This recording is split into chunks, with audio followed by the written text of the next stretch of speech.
Alright guys, hey, how's it going? Trick or trap. So I've taken a lot of info you guys have put on your Facebook page, and I just wanted to show all of you basically kind of how I've implemented a lot of it. I'm going to start with the crate. First off, to put my fish finder in here, did the crate deal.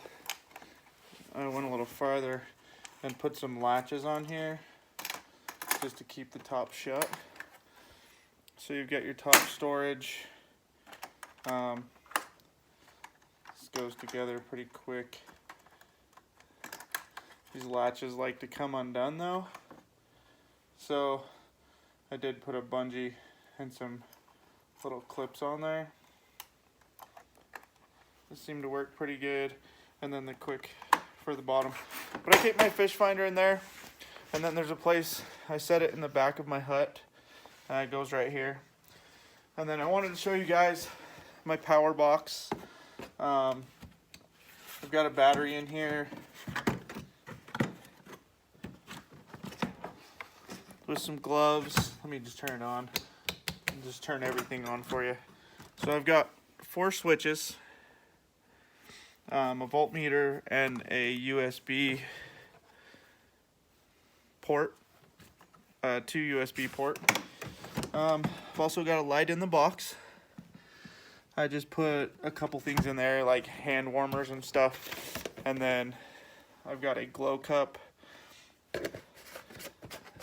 and then there's some lights on the bottom of the sled. I got 4 lights across the front, and then also my big light in the roof.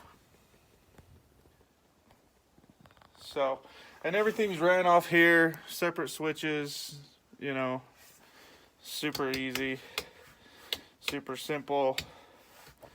The lights, they're blue. They're not like black lights or anything like that.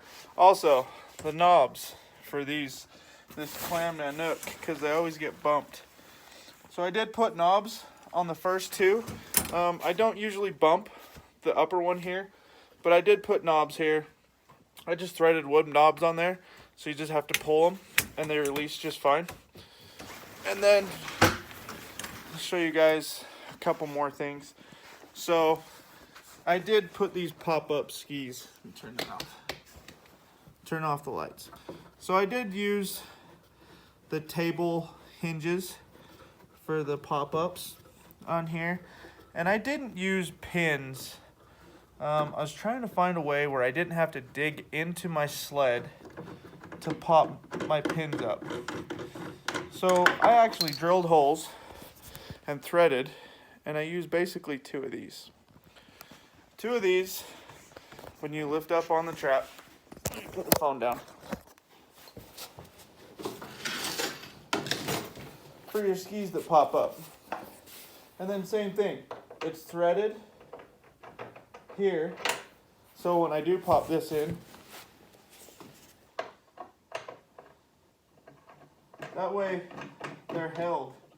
So if I do use like the snowmobile or anything like that, that these won't go down. So they're secured. They won't move. And then as far as you guys saying, you know, they're unstable, well, they're perfectly fine to pull anywhere. I've pulled them on rough ice. I've pulled them up and down hills and rocks. You guys say that the skis will break.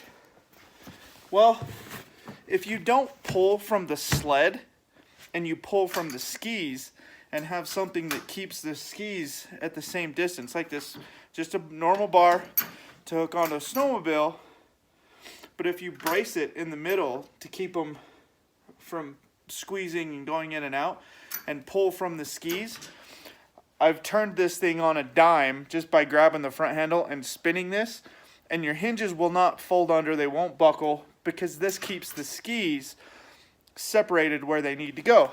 So I don't have a problem, you know, with these wanting to fold over or anything like that. And then when I want to put it back down, I'll show you what I did. So there's holes in these already. And this goes into the sled, into my mounting system. And then, like I say, you want to pop it back down, and then I just put this pin. I've threaded two of the holes on here. I just throw this pin in here, so like when I want to load it in the truck, and you don't have to reach in the sled when the sled's tore down and everything's folded down, and then they don't move. They can't come up. They won't unfold. So I just wanted to thank you guys. You guys all have awesome ideas for pimping these traps. I have put wood blocks under my chairs to make them higher. They seem to sit too low to the ground. And then one other thing that I have done to this, I did build my tray, like you guys said, the clam tray. So it will go in my bars as a shelf on the side of the hut. So thanks guys, you guys are awesome. If you got any comments, questions, hit me up. Thanks.